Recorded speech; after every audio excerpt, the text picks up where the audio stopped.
Okay, so I'm at the IHRSA European Convention in Dublin. It's now October, and I thought while I was here I would grab a few CEOs and senior managers who are connected with the global health club industry and ask them how business was, but I thought I'd do it with a twist. So what I did is I've come up with a list of 50 questions about kind of business and values and so on.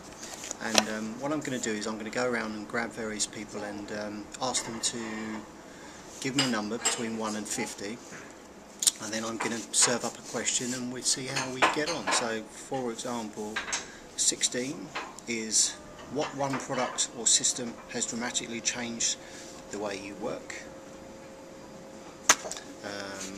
Number 17, what are the key trends that are presently driving your business? Number 15, which brands do you most admire and why? So I'm going to go around and see who I can find, and let's see what they have to say. Okay, I'm here with Doug Lee, so off you go, Doug. Thanks, Ray. I've been, so my name is Doug Lee. I've been in the fitness industry for about 10 years, almost 10 years. I've spent most of that time and career with the Nordic fitness chain SATS, and I've had different positions in the management there, and including being the CEO of the group. I just recently left. During that journey, I was very excited to be able to buy the business out together with a private equity firm in 2002. We sold again in 2006, and have just recently left in the autumn of 2009, and I've joined another Nordic-based fitness chain which also has operations in Germany called Actic, and they are owned by a private equity firm as well, and I'm a non-executive board member there. Okay, thank you. So the idea is I've generated 50 questions ranging from 1 to 50, so you just have to shout out a number and then I'll serve up the question. All right, I'll try number 12. Okay, just read the question for everyone. What service innovation are you most proud of and why? Well, during a 10-year service or 10-year career, there's different things we did. One thing that we did was a service guarantee that we implemented, but I think maybe the one thing that I'd like to point out was we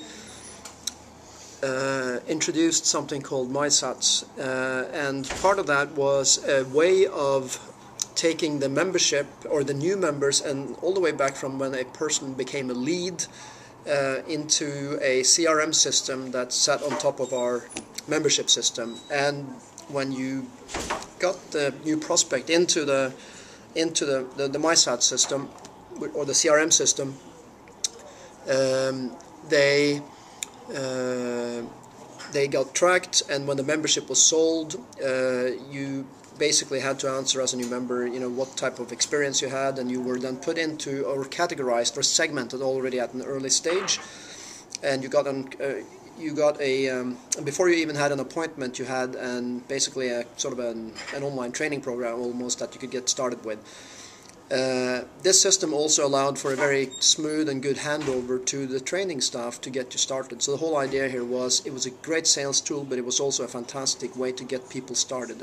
And to get people started was really the service part. And if people didn't get started, they would come out on lists that we could follow up on, so that the people who didn't have at least a minimum training frequency within the first few weeks of their membership would be followed up. And did everyone have to go through MySats?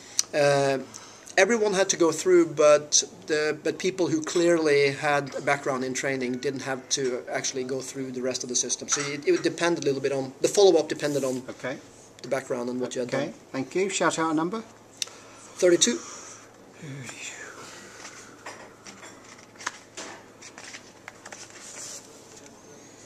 Say the question. Tell us about one service or feature of your business that is unique. I think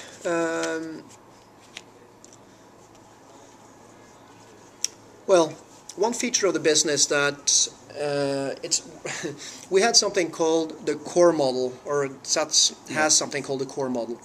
Having a core model with a vision and a mission statement, values and so forth is not unique. Many businesses have that, but I think, at least from my experience in the fitness industry, the way we worked with the core model was probably a little bit unique.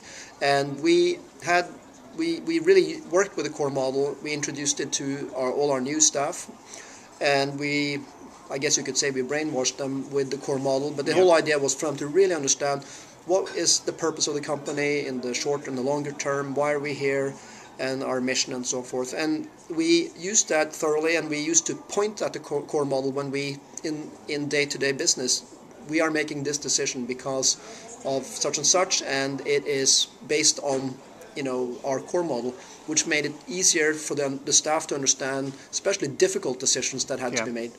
And who inspired the core model?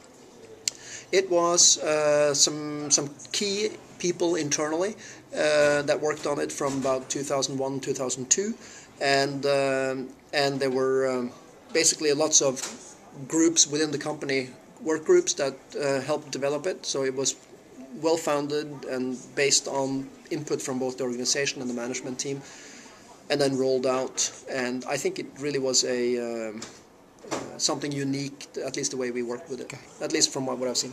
Okay, thank you. Shout out a number. 50.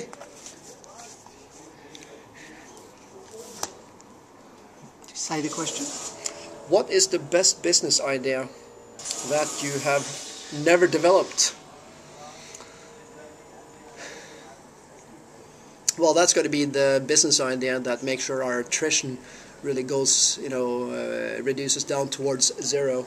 And I think we, as an industry, really have to take that seriously. And in my 10 years in the business, which is probably short compared to many, we have talked about attrition so many times. And I think it's about time that we really do something about it, because it comes down to the reputation of our business. Okay. Thank you.